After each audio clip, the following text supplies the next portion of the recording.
Christmas Carol by Charles Dickens. Uncle Scrooge's Christmas. Once upon a time, of all the good days in the year, on Christmas Eve, old Scrooge sat busy in his counting house.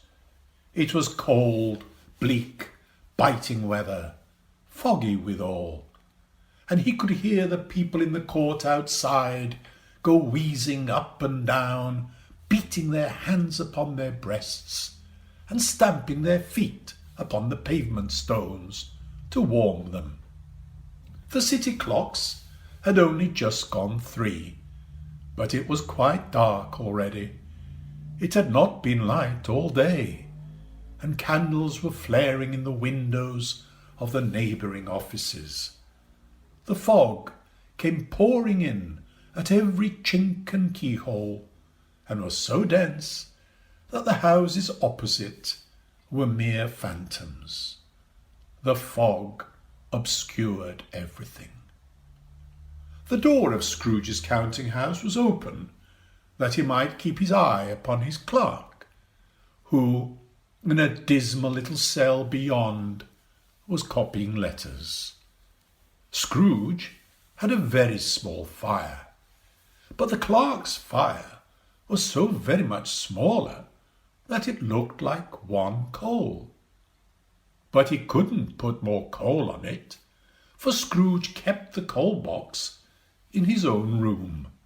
So, instead, the clerk put on his white comforter and tried to warm himself at the candle, in which effort, not being a man of a strong imagination, he failed. And then a cheerful voice was heard. It was the voice of Fred, Scrooge's nephew. "A Merry Christmas, Uncle! God save you!" Humbug. "Christmas? A humbug, Uncle? You don't mean that, I'm sure." I do. Merry Christmas. What right have you to be merry? What reason have you to be merry? You're poor enough. Come then, what right have you to be dismal? What reason have you to be morose? You're rich enough. Humbug. Don't be cross, Uncle. What else can I be when I live in a world such as this, a world of fools? Merry Christmas. Out upon Merry Christmas. What's Christmas time to you but a time for paying bills without money, a time for finding yourself a year older but not an hour richer, a time for balancing your books?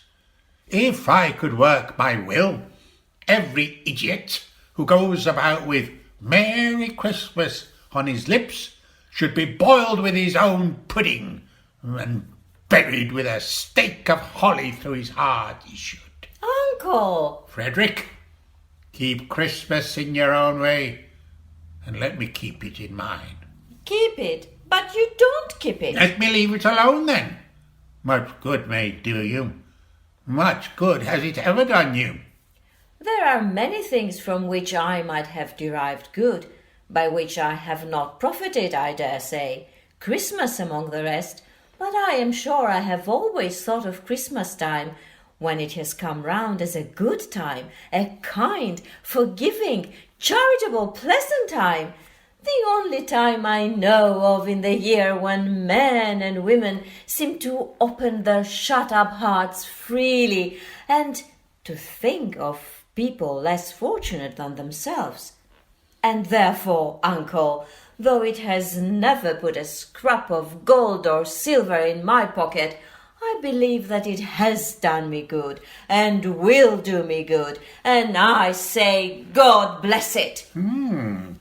You're quite a powerful speaker, sir. I wonder you don't go into Parliament. Don't be angry, Uncle. Come, dine with us tomorrow. Dine? No, thanks. Humbug. But why? Why? Why? Why? Why did you get married? Because I fell in love. Love? Because you fell in love? Love. The only other thing in the world more ridiculous than Christmas.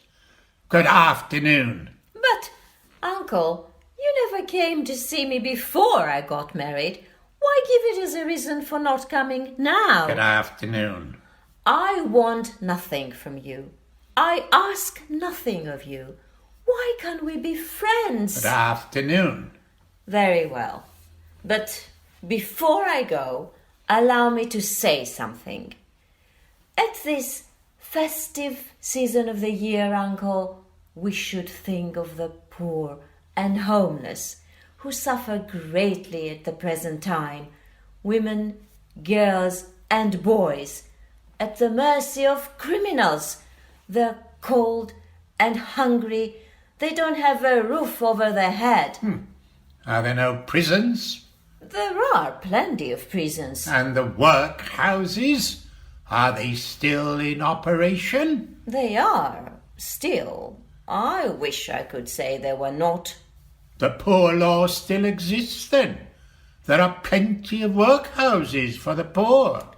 Yes, there are, but life inside is very hard. Oh, I was afraid, from what you said at first, that something had happened and they had closed. I'm very glad to hear they are still open for business. But life in the workhouse is miserable. Families are divided. Something must be done to improve the lives of our fellow human beings, to protect them from ruthless criminals. So, those of us who are more fortunate are collecting money for the poor. What shall I put you down for? Nothing.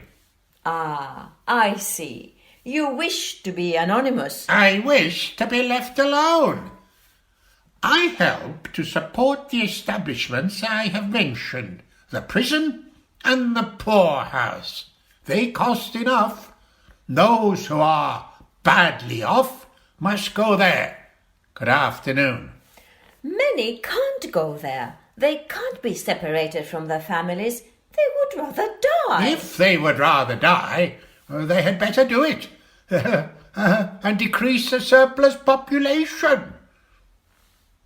But we must all do something to help. Good afternoon. I am sorry with all my heart to find you so resolute. We have never had any quarrel to which I have been a party, but I have tried for the sake of Christmas, and I'll keep my Christmas humour to the last. So, a Merry Christmas, Uncle! Good afternoon. And a Happy New Year! Good afternoon.